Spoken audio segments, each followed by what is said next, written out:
respected principal ma'am, teachers, and all my dear friends.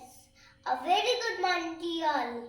As part of our school fantasy competition, I have chosen the character of Hanuman and a small dialogue in the court of Ravana, which I am going to deliver now.